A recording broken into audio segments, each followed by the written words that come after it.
Oi gente, meu nome é Clara e sejam bem-vindos a mais um vídeo do Espiritismo para Todos. E o tema do vídeo de hoje é Origem e Natureza dos Espíritos. Gente, esse é o primeiro item do capítulo 1, Dois Espíritos, da primeira parte do Livro dos Espíritos. Então, se você já quiser aí pegar o seu livro para acompanhar, com a gente, vai ser bem legal. Vamos começar então pela primeira pergunta.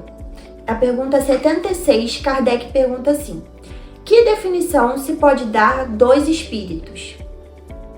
E os espíritos respondem: pode dizer-se que os espíritos são os seres inteligentes da criação, povoam o universo fora do mundo material. Aqui a gente já entende que os espíritos, eles têm como essencial a inteligência, e é o que diferencia o espírito dos demais seres da criação.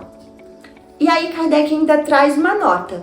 A palavra espírito, com E maiúsculo, é empregada aqui para designar as individualidades dos seres extracorpóreos, e não mais o elemento inteligente do universo. Então, gente, essa pergunta é a base de tudo, mas pode dar uma confundida na gente, porque tem alguns termos aqui, bem diferentes e a gente precisa entender e diferenciar. Por exemplo, os seres inteligentes, o elemento inteligente, qual é a diferença do espírito com E maiúsculo? Então, para a gente se aprofundar um pouquinho mais, entender um pouquinho melhor disso, é importante a gente entender que existem 3 princípios no universo: o princípio material, o princípio vital e o princípio inteligente. É o que os espíritos dizem pra gente, O princípio material, ele é o que dá origem a toda a matéria que a gente conhece. A gente pode dizer que o princípio material individualizado dá origem ao nosso corpo material. O princípio vital é o que dá vida à matéria. Então, por exemplo, lá no capítulo anterior, na parte de inteligência e instinto, a pergunta 71, os espíritos respondem assim, bem no finalzinho da resposta, eles falam o seguinte: necessário é que o espírito se una à matéria animalizada para intelectualizá-la. Então, o princípio vital e o princípio inteligente são coisas diferentes. O princípio vital independe do princípio inteligente, porque, por exemplo, a planta, ela não pensa, mas ela tem vida. Então ela tem ali o princípio material, que é o que dá origem ao corpo material dela, e ela também tem o princípio vital, porque ela é um ser vivo, ela tem vida. Então a matéria, para ela ter vida, ela precisa desse princípio vital. Já o princípio inteligente, ele tem como elemento essencial a inteligência. Então, por exemplo, o ser humano. Os seres humanos, eles têm o seu corpo material, que vem desse princípio material, que precisa do princípio vital para ter vida, Então, para dar vida a esse corpo material, é preciso o princípio vital. E nós também temos o princípio inteligente, que é a capacidade de raciocinar, de ter sentimentos, de ter consciência de si mesmo, de seus atos, ter uma consciência também social, coletiva. Então, isso são atributos, que só a inteligência pode desenvolver. E aí, gente, lá no livro A Gênese, ele explica exatamente isso. Eu vou ler um trechinho aqui para vocês. O elemento inteligente universal passa por um processo de elaboração e individualização até transformar-se no ser denominado espírito, com E maiúsculo. A diferença entre esse espírito com E minúsculo e com E maiúsculo é que o espírito com E maiúsculo, ele já passou por esse processo de individualização. E o que seria esse processo de individualização? Então, para a gente tentar entender um pouquinho, vamos pensar no animal. O animal, se a gente for passar por aqueles 3 princípios, Ele tem o princípio material, que é o que dá origem ao seu corpo material. Ele tem o princípio vital, que é o que dá vida à matéria, né? O que dá vida a esse corpo material.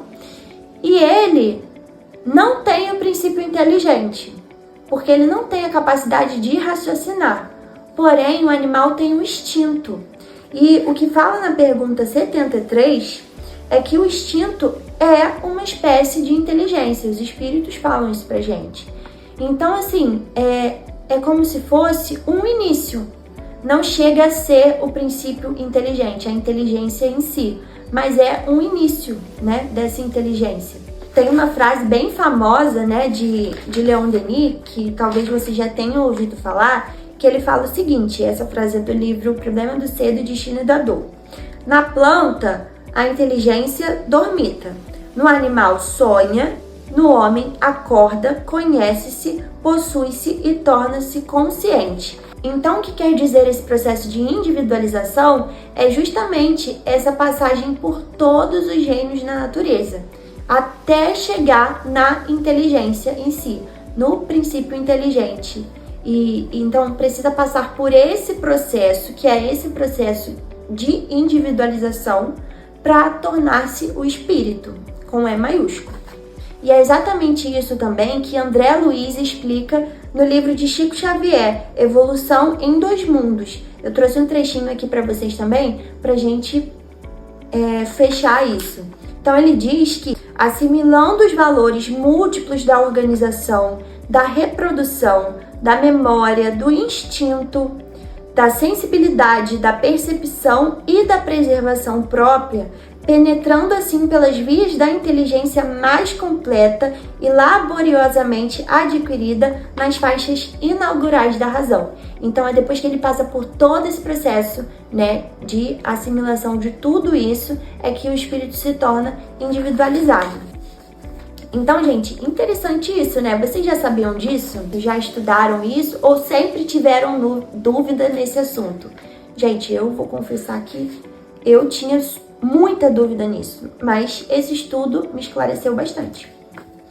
Aí, gente, agora que a gente já entendeu tudo isso, vamos agora continuar aqui no Livro dos Espíritos. Então, a gente já entendeu que os espíritos são individualidades, né? E são seres criados por Deus. Kardec pergunta aqui se os espíritos podem ser porções, emanações de Deus, partes da divindade, e por isso eles são denominados filhos de Deus, na pergunta 77. E os espíritos dizem que não, que nós não somos partes de Deus, porções de Deus, nós somos obra dele. Por quê? Se Deus é a causa primária de todas as coisas, então tudo que veio depois é obra dele. E nós, espíritos, nós somos obra de Deus. Além disso, uma outra diferença do espírito para Deus é que Deus é eterno. Ele não teve início e nem terá fim. Já os espíritos, eles também não terão fim. Os espíritos são imortais. Porém, eles tiveram um princípio, né? Já que Deus é a causa primária de todas as coisas. Em algum momento, Deus criou os espíritos. Porém, os espíritos deixam até claro aqui que podes dizer que não tivemos um princípio, se quiseres com isso significar que, sendo eterno, Deus há de ter sempre criado. E realmente, se Deus é eterno, ele criou sempre, desde sempre. Ele nunca deixou de criar. Agora, eles deixam bem claro aqui que não se sabe como nem quando nós fomos feitos. Eles falam exatamente a frase: é aí que está o mistério.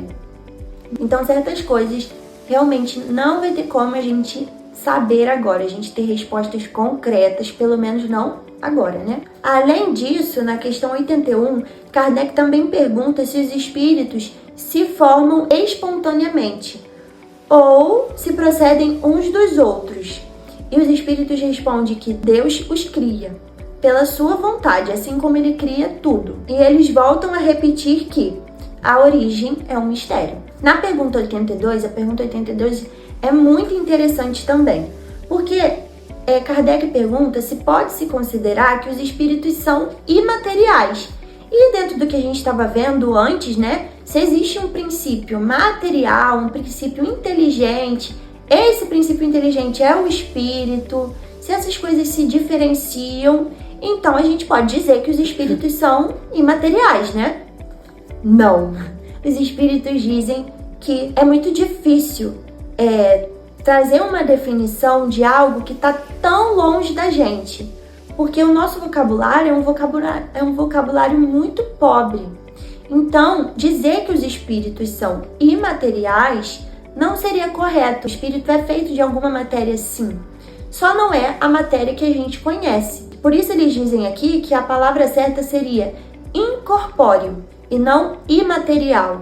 Porque tem alguma matéria ali, mas eles dizem que seria uma matéria quintessenciada. Então a matéria é muito mais apurada e tão etérea que escapa inteiramente do nosso alcance, e a gente também não consegue fazer uma analogia com nada que a gente conhece, porque é algo tão sublime e tão distante da gente que a gente não tem como comparar com as coisas que a gente conhece. Por isso os espíritos, na resposta, perguntam para Kardec assim: pode um cego de nascença definir a luz? Que eles querem dizer justamente isso.